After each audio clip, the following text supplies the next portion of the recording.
Fred here, welcome back to the Gear Obsession channel. In this episode, we will be taking a look at the Life+Gear Highland series 80 Lumen flashlight. So stay tuned.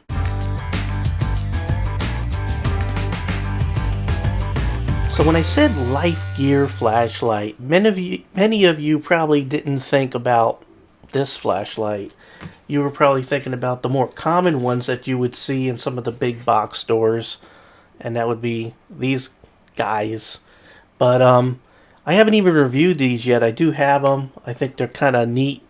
My wife loves this one. It even has a whistle in it.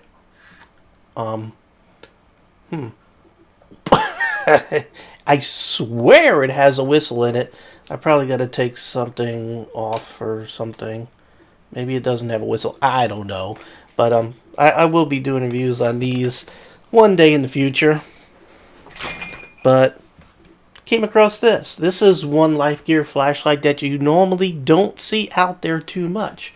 So I'm going to go ahead and untie wrap this so we can take a closer look and go over the specs. Before we begin, I'll go ahead and throw out the price real quick. You could probably get this between $20 and $30 depending on where you go, or Amazon, or whether it's on sale. For the purpose of this flashlight, I would think it would be good for a car because it has this red flashing light, sort of like an emergency light. Also good for camping, things like that. But it's a good all-around flashlight. But I think in a vehicle or camping is probably where it would excel the most. It's kind of too big for everyday carry on your person. Now, the specification, as it's very obvious by the packaging, this is 80 lumens. It is aircraft grade hardened aluminum. Has a LED Cree light in there. And you can see it has a smooth reflector that doesn't go all the way back to the LED. I don't know if you could see that. Doesn't quite go all the way back. You could also see it has the crown. So you could push this into a tactical role because since this is aluminum, it's pretty tough. You could probably smack someone in the cranial with this and do some damage. So it could be pushed into a tactical role. This is weather resistant. Now when I say weather resistant, that doesn't mean you could submerge it underwater. According to the paperwork here, it says that it is IPX4 right there. IPX4. And what does that mean? Well, you know what? I had to look it up. And I do have it here on a web page ready to go. IPX4 means it's splash. Basically, you could take a splash of water. It's not meant to immerse or submerse into water. IPX7 would be immersible, and that means it could spend 30 minutes at 1 meter. And if it were IPX8, you could submerge at 2 meters for 30 minutes. So that's sort of what that all means. Now, this thing does have various modes. As far as the LED is concerned, you press this button, it'll go through high, low, and strobe. Now, there's also a second button right here on the end cap, or the cap, and that will make it either glow red, flash, or SOS. Other specifications is that it has a 50 as in 50 hour life. And what that is this red guy in flashing mode. They don't tell you how long the LED lasts, the 80 lumen LED, which is a Cree bulb, by the way. So that's kind of disappointing. I even went onto their website. It doesn't say. So let's see what's next here.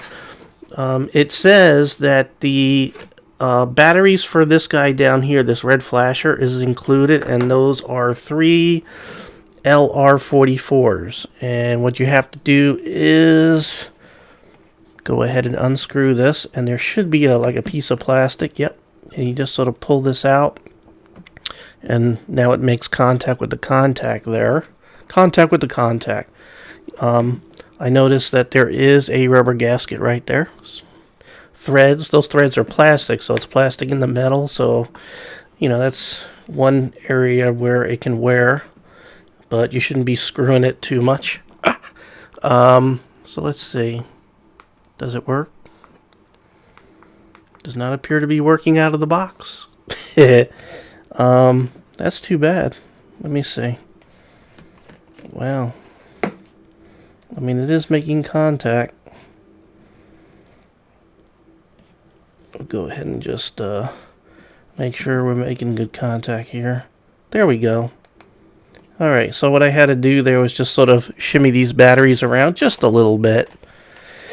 Alright, so let's put this back and 1, hit it again, flashing, hit it again. That's 3 times. It should be doing SOS. Once. 1, 2, 3. How come it's not doing SOS? It's supposed to be doing SOS. Maybe I'm not reading the instructions correctly. Hit it again, flash, hit it again, off. Maybe if I press it and hold it, it'll do SOS. Press it and hold it.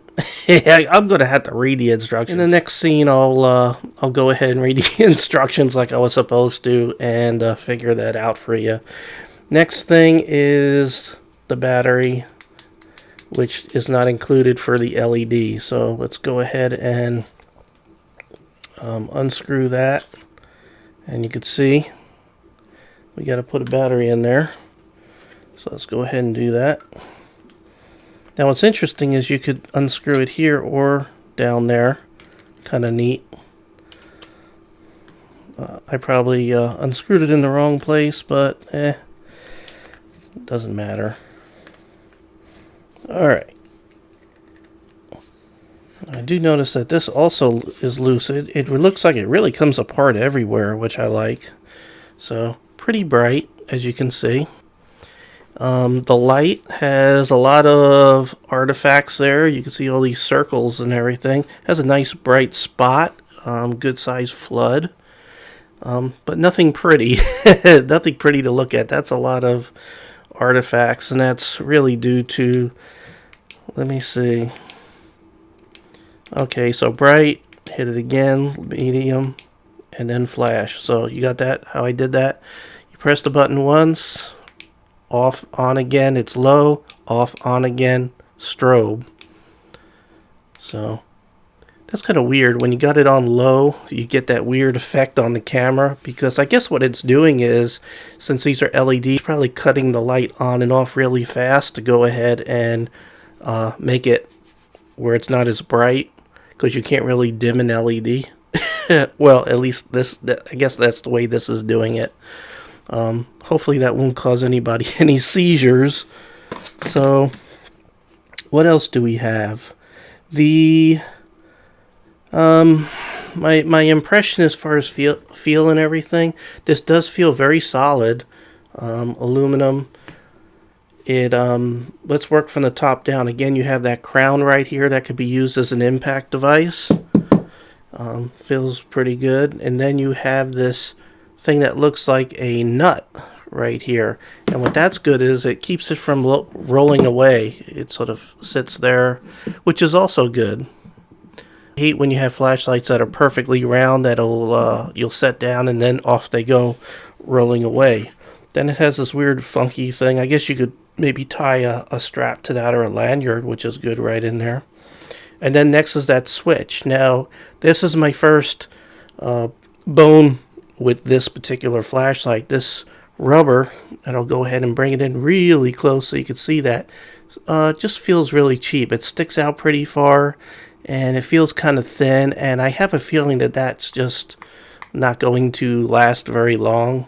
So I'm not a big fan of that right there. Next you have the name right there. Now my camera decides not to focus. Great.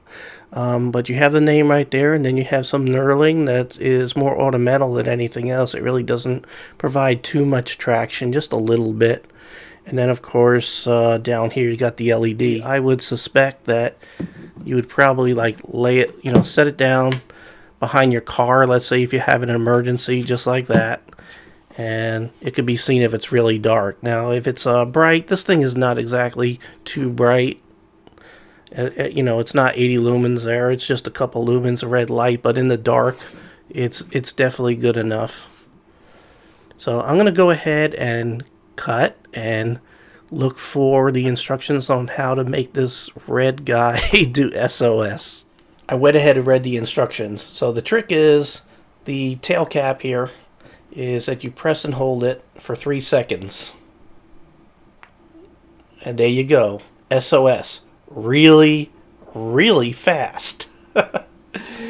So I leave all these mistakes and gaffes in there because I want you to see my true experience unboxing things. And I'm sure many of you do the same thing. You say, I can figure it out, press the buttons, and then one thing doesn't work, and then you have to read the instructions and figure it out. So you could actually watch me in real life go through these things, and you know, you won't feel so bad because we all do the same things. So anyway, do I recommend this? Well, I'm going to give it a 7 out of 10, and I like that it's not a one-trick pony. It can do, you know, a lot of different things, and it can be pushed into tactical. It has the crown, and it appears to be made pretty solid. You know, it's not super solid. I wouldn't go dropping it more than a couple of meters or a couple of feet, but you know, there's too many things that I don't like about this. Number one, I had a fuss with the batteries back here, which are LR44s, comes with 3, but it does not come with the AA batteries. And it only uses one AA battery, and suspiciously, they don't tell how long the 80 lumen light works. And the reason why probably is because it's only using one AA battery. So I don't think it's going to last very long. But it does a lot of things. I like that it has the strobe. Again, it could be pushed into the tactical. If you flash that right in someone's face, just like that, it could be a little disorienting. So, but I think it's best for the car. I think it's perfect for the car. Again, it's also good for camping, but it could be a great flashlight to toss in the car, especially if you can get it for the low price of $20, even though I've seen it listed as high as $30. Like if you buy it right off the Life+Gear website, there's also it's sort of on and off Amazon, and there's some other stores, Optic something. I don't want to push anybody's website or anything, but you know, online I'm noticing around $25, $24. So 7 out of 10. Okay, well, thank you very much for joining me here at the Gear Obsession channel. I really appreciate every friend, viewer, subscriber, and you, and I hope you have a great evening. Take care.